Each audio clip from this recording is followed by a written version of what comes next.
நீங்கள் பார்த்துக் கொண்டிருப்பது நியூஸ் 21 செய்திகள். தமிழ்நாடு செய்திகளை உடனுக்குடன் தெரிந்து கொள்ள நியூஸ் 21 செய்திகளை பாருங்கள். உண்மை, உழைப்பு, உயர்வு. தமிழ்நாடு அரசின் கூடுதல் வரி விதிப்பை கண்டித்து தருமபுரி BSNL அலுவலகம் அருகே கண்டன ஆர்ப்பாட்டம் நடைபெற்றது. மத்திய மாநில அரசை கண்டித்து தருமபுரி நகர பகுதிகளில் அமைந்துள்ள BSNL அலுவலகம் அருகே மாவட்ட தலைவர் வைத்திலிங்கம் தலைமையில் கண்டன ஆர்ப்பாட்டம் நடைபெற்றது.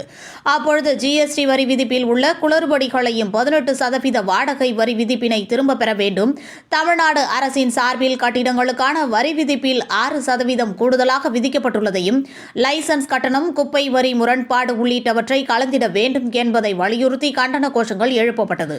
இந்த ஆர்ப்பாட்டத்திற்கு 100க்கும் மேற்பட்ட வணிகர்கள் கலந்து கொண்டனர். இந்த ஆர்ப்பாட்டத்தில் தருமபுரி மாவட்ட தலைவர் வைத்திலிங்கம், தருமபுரி மாவட்ட செயலாளர் கிரிதர், தருமபுரி மாவட்ட பொருளாளர் ரவிச்சந்திரன் மற்றும் அனைத்து கிளை சங்கங்களிலிருந்து வந்திருந்த அனைத்து நிர்வாகிகள் சுந்தரம், லோகு, அரூர் AV சின்னசாமி, பன்னீர், தீர்த்தமலை, பாப்பாரப்பட்டி, பென்னகரம், ஒகேனக்கல், பாலக்கோடு, மரண்டாஹள்ளி, காரிமங்கலம், கம்பைநல்லூர், பொம்மடி, மொரப்பூர், பாப்பிரெட்டிப்பட்டி, கோபிநாதம்பட்டி, கூட்ரோடு அனைத்து நிர்வாகிகள் ஆர்ப்பாட்டத்தில் கலந்து கொண்டனர். நியூஸ் 21 செய்திகளுக்காக தருமபுரி மாவட்ட புகைப்பட கலைஞர் முனியப்பன்.